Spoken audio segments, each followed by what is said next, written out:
Right Vijay, thanks for the updates.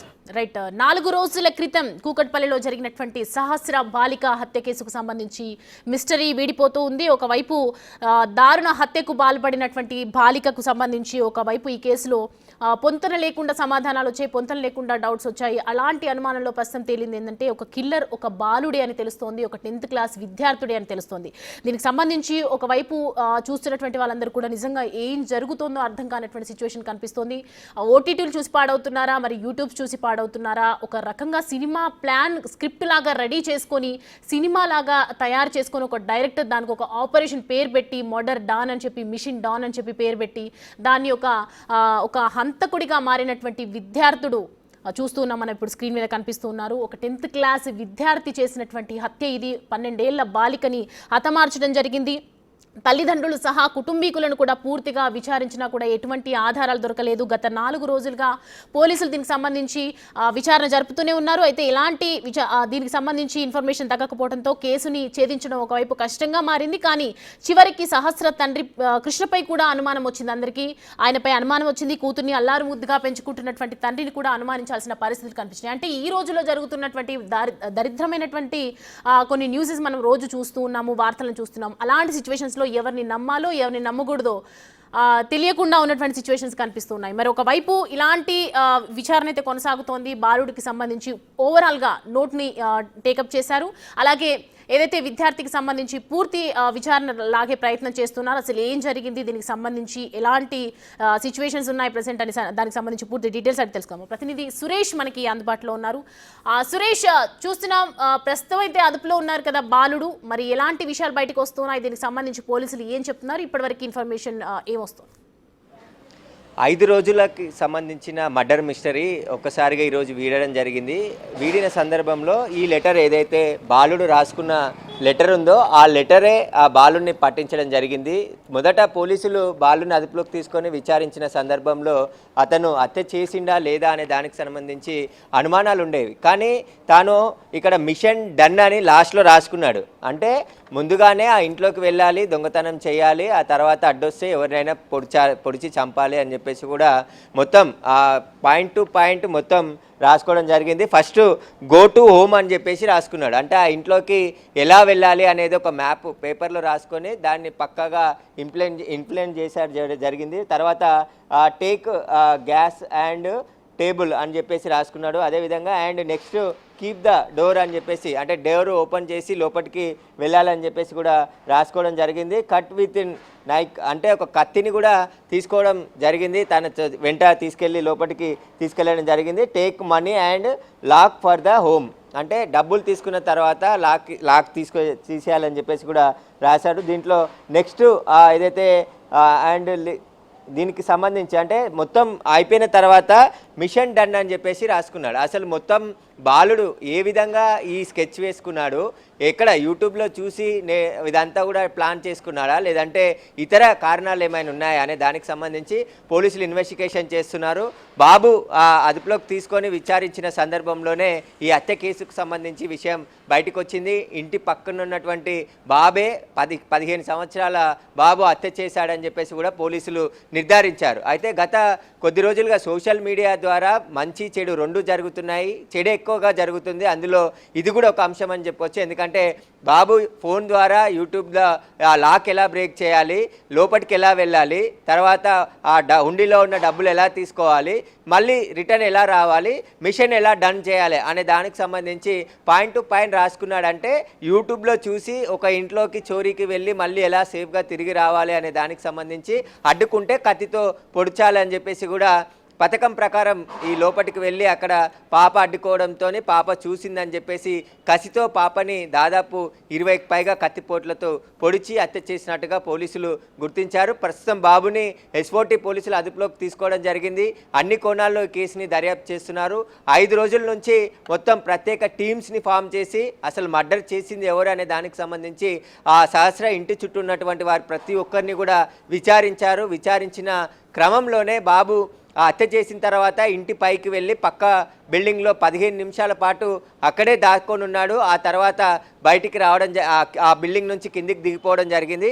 దీంతో ఆ ఇంట్లో నుంచి వెళ్ళలేదు కాబట్టి ఎవరికి అనుమానం రాలేదు అసలు ఆ బాబు హత్య చేశాడా లేకుంటే, అంటే ఎందుకంటే అంత చిన్న వయసున్న బాబు హత్య చేసి ఉండడా అని చెప్పేసి కూడా అనుమానంతో పోలీసులు అతన్ని గట్టిగా విచారించలేదు మొదటి రోజు. కానీ ఆ మొత్తం ఈ కేసుకు సంబంధించి ఇన్వెస్టిగేషన్ లోతుగా వెళ్తున్న క్రమంలో బాబు కదలికలు, బాబు లెటర్ దొరకడంతో బాబుని అదుపులోకి తీసుకొని ఒక వ్యక్తి ఇచ్చిన సమాచారంతో అదే సమయంలో ఈ బాబు పక్కింటి నుంచి కిందికి దిగిండని చెప్పేసి ఒక వ్యక్తి సమాచారం ఇవ్వడంతోనే పోలీసులు ఆ బాబుని అదుపులోకి తీసుకొని విచారించిన సందర్భంలోనే ఆ బాబే హత్య చేసినట్టుగా పోలీసులు నిర్ధారించారు. కానీ హైదరాబాద్లో ఇంత సంచలనమైనటువంటి విషయం, అంటే ఒక మైనర్ పాపని మైనర్ బాలుడు హత్య చేయడం ఇంత దారుణంగా, అంటే 20 కత్తిపోట్లు పొడిచి హత్య కసితీరా ఆమె చనిపోయిందని తెలుసుకొని ఆ తర్వాత ఎక్కడ తాన దొంగతనం బయటపడుతుందని చెప్పేసి తెలుసుకొని, ఎందుకంటే సహస్ర కూడా బాబుకు తెలిసిన అమ్మాయే, ఇద్దరు కలిసి ఆడుకునే వాళ్ళు కింద, చిన్న పాప కాబట్టి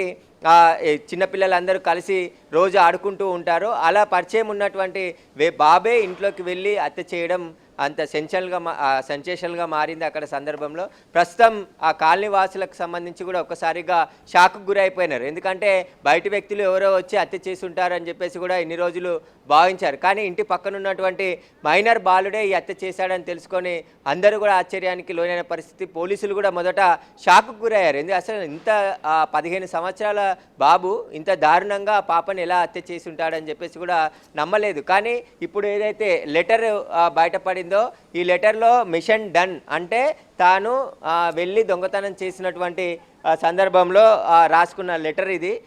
మొత్తం అంటే హత్య చేసి వచ్చిన తర్వాత రాసుకున్నాడా, ముందే రాసుకున్నా, అంటే పైన అంతా రాసిన తర్వాత ఆ మిషన్ డన్ అనేది రాసింది కాబట్టి ఆ మిషన్కి సంబంధించి, అంటే తాను ముందుగానే ఈ హత్య ఇంట్లో చోరీ చేసి హత్య చేయాలని చెప్పేసి పథకం ధరించినట్టు తెలుస్తుంది. ఎలా చేశాడనే దానికి సంబంధించే ఇతనికి ఇంకా ఎవరైనా సహకరించారా, ఆ బాబు ఒక్కడే ఇంట్లోకి వెళ్ళాడా, దానికి సంబంధించి పోలీసుల దర్యాప్తు కొనసాగుతుంది. 5 రోజుల నుంచి అనేక కోణాల్లో ఈ కేసుని దర్యాప్తు చేసిన పోలీసులు ఎట్టకేలకు ఛేదించి మైనర్ బాలుడే ఈ హత్య చేసినట్టుగా పోలీసులు అయితే నిర్ధారించారు. అయితే సురేష్, ఇప్పుడు అంటే మనం చూస్తున్నాము నోట్ చూసినట్టు కానీ అంతా ఓవరాల్గా దీనికి సంబంధించి చూస్తే ఎవరిని మనం పాయింట్అవుట్ చేసి మాట్లాడాలన్న ఉద్దేశం అయితే లేదు. కానీ ఒకవైపు మనం ఆ ఏరియాలో చూడొచ్చు, రకరకాలుగా ఉన్నారు, చాలామంది పీపుల్ ఉన్నారు, ఎక్కువగా పాపులేషన్గా ఉంది, క్లమ్జీగా కనిపిస్తుంది, ఎంతోమంది ఇండ్లు ఉన్నాయి అక్కడ. వై ఓన్లీ సహస్ర హౌస్ అంటే ఏం చెప్తారు? అంటే మొదటి నుండి కూడా అంటే పక్కింటి వాళ్ళే హత్య చేసి ఉంటారని చెప్పేసి కూడా పోలీసులు ఆ కోణంలో దర్యాప్తు చేసారు. అసలు అంటే పెద్దవాళ్ళు ఎవరైనా చేసి ఉంటారు, లేదంటే ఆ కుటుంబంతో ఏదైనా గొడవలు జరిగి కక్ష పెంచుకొని హత్య చేసి ఉంటారా అనే కోణంలో పోలీసులు దర్యాప్తు చేశారు. కానీ ఇంత మైనర్ బాలుడు హత్య చేశాడని చెప్పేసి పోలీసులు ఆ బాబు పట్టుబడి ఆ తర్వాత లెటర్ దొరికినంత వరకు కూడా నమ్మని పరిస్థితి. ఎందుకంటే పెద్ద వ్యక్తులు, అంటే ఒక ప్రొఫెషనల్ కిల్లరే ఈ హత్య చేయగలడు అనే పోలీసులు అనుమానించారు. ఎందుకంటే 21 కత్తిపోట్లు ఆ బాలిక పైన ఉన్నాయి, గొంతు కోయడం, తర్వాత కడుపులో పొడిచడం, మొత్తం ఎక్కడెక్కడ కత్తితో పొడిచి అత్యంత దారుణంగా హత్య చేశాడు. కాబట్టి ఎవరైనా దోపిడీకి వచ్చి దొంగతనం చేసి వెళ్ళారా, లేకుంటే ఎవరైనా కక్ష పెంచుకొని వేరే వ్యక్తులు హత్య చేశారా అనే దానికి సంబంధించే దర్యాప్తు కొనసాగింది. కానీ ఆ అమ్మాయి తల్లిదండ్రులు కూడా ఎవరిపైన మాకు అనుమానం లేదు, మేము ఇంటికి తిరిగి వచ్చేసరికి పాప శవమై కనబడింది అని చెప్పేసి కూడా వాళ్ళు చెప్పారు. అయితే పోలీసులు అన్ని కోణాల్లో ఇన్వెస్టిగేషన్ చేసినప్పుడు ఆ బస్తీ వాసులని, ఆ కాలనీలో ఉన్నటువంటి ప్రతి ఒక్కరిని ఇన్వెస్టిగేషన్ చేసి అనుమానితులుగా విచారించారు. విచారించిన క్రమంలోనే ఒక వ్యక్తి ఇచ్చిన క్లూతోనే ఒక బాబు ఆ పక్క బిల్డింగ్ నుంచి 15 నిమిషాల తర్వాత రావడం జరిగింది, మేము చూసామని చెప్పేసి అతను చెప్పిన క్లూతోని పోలీసులు బాబుని అదుపులోకి తీసుకొని విచారించిన సందర్భంలోనే హత్య చేసినట్టు నిర్ధారించారు. హత్య చేసిన తర్వాత కూడా బాబు అక్కడే తిరుగుతూ ఉన్నాడా, వాళ్ళ ఇంట్లోనే ఉంటున్నాడు. కానీ తల్లిదండ్రులు మరి గమనించలేదా, బాబు హత్య చేసిన తర్వాత ఆ బాబు కండిషన్ వేరేలాగుంటుంది, కొంచెం ఏదైనా చిన్న ఘటన జరిగితేనే ఆ ఇంట్లో పెద్దలే భయపడుతున్న పరిస్థితులు ఉంటాయి. కానీ మైనర్ బాలుడు హత్య చేసి 4 రోజుల నుంచి ఇంట్లో ఉంటున్నప్పుడు వాళ్ళ తల్లిదండ్రులకు చెప్పాడా, ఒకవేళ డబ్బులు ఒకవేళ దొంగతనం చేసి ఆ డబ్బులు తీసుకెళ్ళి ఎక్కడ పెట్టాడు, వాటిని ఆ తల్లిదండ్రులకు తెలిసి ఇన్ని రోజులు ఆపే ప్రయత్నం చేశారా, వాటన్నిటిపైన కూడా పోలీసులు ఇన్వెస్టిగేషన్ చేస్తున్నారు. ఒకవేళ బాబు హత్య చేసి తల్లిదండ్రులకు తెలిసినా కూడా ఇప్పుడు నేరం, తల్లిదండ్రులను కూడా ఈ కేసులో అరెస్ట్ చేసే అవకాశం ఉంటుంది. హత్య జరిగిన తర్వాత ఒకవేళ బాబు హత్య చేసిన తల్లిదండ్రులకు తెలిసిన సందర్భంలో తిరిగి ఆ పోలీస్ స్టేషన్లో అప్పచెప్పాలి. కానీ ఇప్పటి వరకు పోలీసులు అదుపులోకి తీసుకునే వరకు వాళ్ళ కుటుంబ సభ్యులు కూడా ఎక్కడా చెప్పలేదు. అంటే బాబు చెప్పలేదా, లేదంటే తెలియనట్టు అక్కడ నటిస్తూ ఉన్నాడా, ఒకవేళ తెలిసినా తల్లిదండ్రులు చెప్పలేదా పోలీసులకు విషయాన్ని అనే దానికి సంబంధించి కూడా ఇన్వెస్టిగేషన్ కొనసాగుతుంది. 4 రోజుల నుంచే, అంటే ఏదైనా రోడ్డు పైన చిన్న ఘటన జరిగితేనే ఆ రోజంతా బాధపడుతూ ఉంటారు. కానీ బాబు హత్య చేసి ఆ తర్వాత అక్కడ డబ్బులు తీసుకెళ్ళి ఇంట్లో మళ్ళీ ఏం జరగనట్టే ఎలా ఉన్నాడు అనేది ఇప్పుడు మిస్టరీగా మారింది. అయితే ఇప్పుడు ఈ నోట్ ఎక్కడ దొరికింది సురేష్? ఇప్పుడు ఎవరి ఈ బాలుడు ఏదైతే ప్లాన్ చేసుకున్నటువంటి స్క్రిప్ట్ ఉందో ఎగ్జాక్ట్గా ఆ నోట్ ఎక్కడ లభ్యమైంది? బాబుని అదుపులోకి తీసుకొని బాబుని ఇంట్లో సోదాలు చేసి అసలు ఆ కత్తిని నోటుని అంతా కూడా బాబు ఇంట్లోనే స్వాధీనం చేసుకున్నట్టు తెలుస్తుంది. ప్రస్తుతం ఆ బాబుకు సంబంధించి ఇన్వెస్టిగేషన్ చేసిన తర్వాత తానే హత్య చేశానని చెప్పేసి కూడా బాబు ఒప్పుకున్నాడు పోలీస్ ఇన్వెస్టిగేషన్లో. ఒప్పుకున్న తర్వాతే ఆ లెటర్ని ఆ కత్తిని స్వాధీనం చేసుకోవడం జరిగింది. చేసుకున్న తర్వాత పోలీసులు ఇంకా దీనిపై ప్రెస్ మీట్ పెట్టి పూర్తి వివరాలు వెల్లడించే అవకాశం కనబడుతుంది. అయితే బాబు హత్య చేసిన తర్వాత ఎక్కడెక్కడ వెళ్ళాడనేది ఇప్పుడు పోలీసులు ఇన్వెస్టిగేషన్ చేస్తున్నారు. అంటే డబ్బుల కోసమే హత్య చేసి ఆ డబ్బులు తీసుకెళ్ళి ఎక్కడ పెట్టాడు, ఇంట్లోకి వెళ్ళిన తర్వాత బాబు ప్రవర్తన పైన ఇంట్లో తల్లిదండ్రులకు ఎలాంటి అనుమానం రాలేదా, ఒకవేళ వచ్చి తెలిసినా కూడా చెప్పలేదా బయటికి అనే దానికి సంబంధించి ఇప్పుడు పోలీసులు ఇన్వెస్టిగేషన్ చేస్తున్నారు. పక్కింటి కుర్రాడే ఇంత దారుణానికి పాల్పడ్డాడంటే దానికి సంబంధించి ఇంకా వేరే కారణాలు ఏమైనా ఉన్నాయా, వాటన్ని కోణాల్లో పోలీసులు ప్రస్తుతం దర్యాప్తు కొనసాగుతుంది. దర్యాప్తులో అన్ని విషయాలు కూడా బయటకు వస్తాయని చెప్పేసి పోలీసులు చెప్తున్నారు. అయితే సురేష్, అంటే ఈ కేసుకి సంబంధించి పూర్తిగా ఎక్స్ప్లెనేషన్ ఎప్పుడు వచ్చే అవకాశాలు కనిపిస్తున్నాయి? ఖచ్చితంగా ఈరోజు ఈవినింగ్ అంటే మరికొద్దిసేపట్లో ప్రెస్ మీట్ పెట్టే అవకాశం ఉంది. లేదంటే రేపే, ఇప్పుడు ఆల్రెడీ పోలీసుల అదుపులో బాబుండు కాబట్టి రేపు రిమాండ్ చేసిన తర్వాత జువెనైల్ హోమ్కి పంపించే అవకాశం ఉంటుంది మెజిస్ట్రేట్ ముందు హాజరుపరిచిన తర్వాత. ఎందుకంటే మైనర్ బాలుడు కాబట్టి మైనర్ జువెనైల్ హోమ్ ఉంటుంది, మైనర్ హోమ్కి పంపించి బాబుకి సంబంధించి ఇన్వెస్టిగేషన్ కంటిన్యూ చేస్తారు. ఇన్వెస్టిగేషన్లో ఇంకెవరైనా పాత్ర ఉంటే వారిని కూడా పోలీసులు అరెస్ట్ చేసే అవకాశం ఉంది. ఈరోజు లేదా రేపు ఉదయం పోలీసులు ఒక ప్రెస్ మీట్ పెట్టి ఈ హత్యకు సంబంధించిన పూర్తి వివరాలు కూడా బాలనగర్ డీసీపీ సురేష్ వెల్లడించే అవకాశం కనబడుతుంది. మరికొద్ది సేపట్లోనే మీడియాతో కూడా మాట్లాడి లేదంటే ఒక ప్రెస్ నోట్ ద్వారా ఈ హత్యకు సంబంధించిన పూర్తి వివరాలు కూడా వెల్లడించే అవకాశాలు కనబడుతున్నాయి. ఇంకా క్లూస్ కావాలి, ఎందుకంటే కోర్టులో హాజరుపరిచిన సందర్భంలో బాబు హత్య చేశాడనే దానికి సంబంధించిన టెక్నికల్ ఎవిడెన్స్తో పాటు ఆధారాలన్నిటిని కూడా కోర్టుకు సబ్మిట్ చేయాల్సి ఉంటుంది. కాబట్టి ఖచ్చితంగా వాటన్నిటి కోసం పోలీసులు ఇన్వెస్టిగేషన్ చేస్తున్నారు. ఈ లెటరే ఈ కేసులో కీలకమైనటువంటి అదిగా పోలీసులు అనుమానిస్తున్నారు. ఎందుకంటే లోపలికి వెళ్ళడం, కత్తి తీసుకెళ్లడం, డోర్ బ్రేక్ చేయడం, తర్వాత అక్కడ ఉన్న డబ్బులు తీసుకోవడం, మళ్ళీ డోర్ లాక్ చేయడం, డోరు లోపల చోరీ చేసే సమయంలో డోర్ పెట్టుకోవడం, ఇవన్నీ కూడా ఒక దొంగలు ఏ విధంగా అయితే ప్లాన్ చేసుకుంటారో ఆ బాబు కూడా ప్లాన్ చేసుకొని ఈ హత్య చేసినట్టుగా పోలీసులు గుర్తించడం జరిగింది. కాబట్టి ఇప్పుడు ఇన్వెస్టిగేషన్ కొనసాగుతుంది. సైబరాబాద్ ఎస్ఓటీ పోలీసుల అదుపులో బాబు ఉన్నాడు. బాబుకి సంబంధించిన తల్లిదండ్రులను కూడా విచారిస్తున్నారు. అసలు ఈ హత్యకు ఇంకా ఇతర కారణాలు ఏమైనా ఉన్నాయా అనే కోణంలో కూడా దర్యాప్తు చేస్తున్నారు. ఇక్కడ మిషన్ డన్ అని ఎందుకు రాసుకున్నాడు అనేది కూడా పోలీసులు ఇన్వెస్టిగేషన్ చేస్తున్నారు. మైనర్ బాలుడు ఇలా క్రూరంగా మారడానికి కారణాలు ఏంటి, ఇంత క్రూరల్గా మర్డర్ చేయడానికి గల కారణాలు ఏంటి, వాటన్నిటికీ సంబంధించి కూడా పూర్తిగా ఇన్వెస్టిగేషన్ కొనసాగుతుంది. ఇప్పుడు ఈ లెటర్ ద్వారా బాబుయే ఈ హత్య చేసినట్టుగా పోలీసులు అనుమానించి అదుపులోకి తీసుకోవడం అదే నిజమైంది. ఇప్పుడు ప్రస్తుతం బాబుకి సంబంధించి బ్యాక్గ్రౌండ్ పైన కూడా ఇన్వెస్టిగేషన్ చేస్తున్నారు. స్కూల్కి కూడా బాబు చదువుకునే స్కూల్కి కూడా ఉదయం నుంచి ఆ స్కూల్కి వెళ్ళి వాళ్ళ స్నేహితులను, వాళ్ళ స్కూల్లో ఉండే టీచర్స్, ప్రిన్సిపల్ని, వాళ్ళందరినీ కూడా బాబు ఎలా ఉండేవాడు, ఈ బాబుకి ఇంకా ఎవరెవరు స్నేహితులు ఉన్నారు, ఏమైనా గతంలో గొడవలు జరిగాయా, వాటన్నిటికి సంబంధించిన ఆధారాలన్నిటిని కూడా స్కూల్ దగ్గర నుంచి సేకరించడం జరిగింది. బాబు తల్లిదండ్రులను కూడా విచారించారు. పాప తల్లిదండ్రులను కూడా పోలీసులు విచారించి ఎవరైతే బాధితులు ఉన్నారో వారిని కూడా అనుమానాలు ఏమన్నా ఉంటే బాబు హత్య చేశాడని చెప్పేసి ఈరోజు ఉదయం నుంచి కూడా అదే కుకట్పల్లి పోలీస్ స్టేషన్లో ఉంచి విచారించి వారికి సంబంధించి డౌట్స్ ఏమన్నా ఉంటే తెలుసుకోవడం జరిగింది. ప్రస్తుతం అయితే ఈ కేసుకి సంబంధించి మైనర్ బాలుడు అత్యంత దారుణంగా హత్య చేయడం పైన అక్కడ ఉన్నటువంటి కాలనీ వాసులు కూడా షాక్కు గురి అయిపోయిన పరిస్థితి నెలకొంది. ప్రస్తుతం అయితే ఇన్వెస్టిగేషన్ కొనసాగిస్తున్నారు. సురేష్, అంటే ఒకవైపు మనం చూసుకుంటే 15 ఏళ్ల కుర్రాడు, ఒక బాలుడు, ఒక 10th క్లాస్ అవుతున్నటువంటి బాలుడికి 15 ఏళ్ల కుర్రాడు అంటే చిన్న చిన్న తప్పులు చేస్తే కూడా ఏదో ఒక విషయంలో తల్లిదండ్రులు గమనించడం కానీ వెంటనే వాళ్ళు చేస్తున్నటువంటి బిహేవియర్ తొందరగా అర్థమైపోతుంది. అలాంటిది ఒక చోరీ చేసి దాని తర్వాత బాలికని అంత కిరాతకంగా చంపి ఇంత జరుగుతున్నా కూడా తల్లిదండ్రులకు ఏమాత్రం, ఒకవైపు న్యూస్ ఛానల్స్లో రోజు వస్తూ ఉన్నాయి, ఒకవైపు కేసు నమోదవుతుంది, పోలీసులు వస్తూ ఉన్నారు. ఇంత జరుగుతున్నప్పుడు కూడా బాలుడి యొక్క కదలికలు రాకపోవటం, బాలుడు ఇంకా ఇంటి పరిసరాల్లోనే తిరగడం, మనలో కలిసిపోయినట్టుగా మాట్లాడడం, ఇదంతా చూసిన తర్వాత ఒక్క క్షణం కూడా తల్లిదండ్రులకు అనుమానం రాలేదా, లేకపోతే వాళ్ళ గైడెన్స్ ఏమైనా ఉండొచ్చా?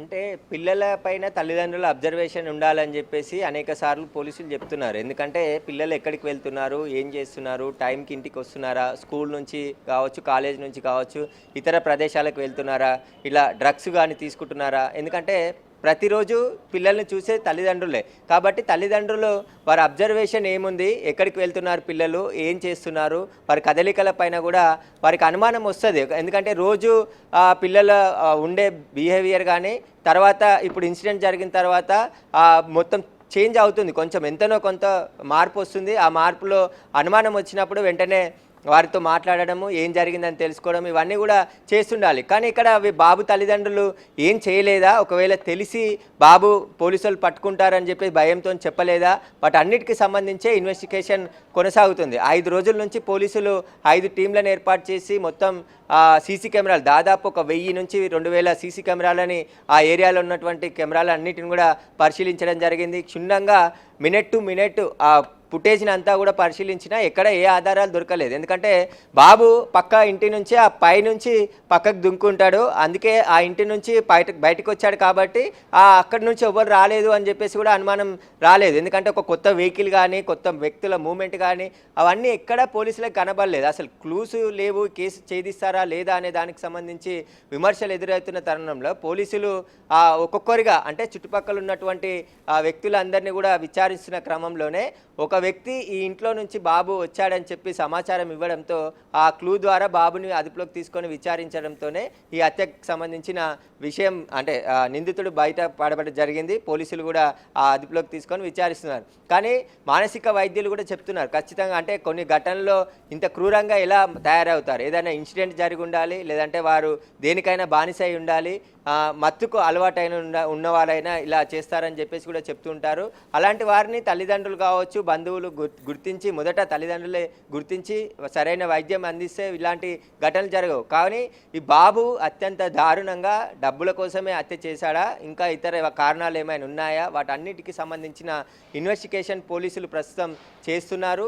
ఈ లెటర్ కూడా ఈ కేసుకి చాలా కీలకంగా ఉండబోతుంది.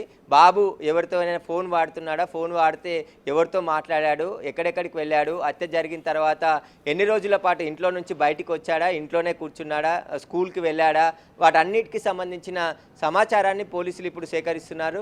మరికొద్ది సేపట్లోనే ఈ హత్యకు సంబంధించి పోలీసులు పూర్తి వివరాలు వెల్లడించే అవకాశం కనబడుతుంది. రేపు దీనికి సంబంధించి ఒకవేళ ప్రెస్ మీట్ పెట్టి హత్యకు సంబంధించిన కారణాలపైన పూర్తి వివరాలు కూడా బాలనగర్ డీసీపీ సురేష్ వెల్లడించే అవకాశం కనబడుతుంది.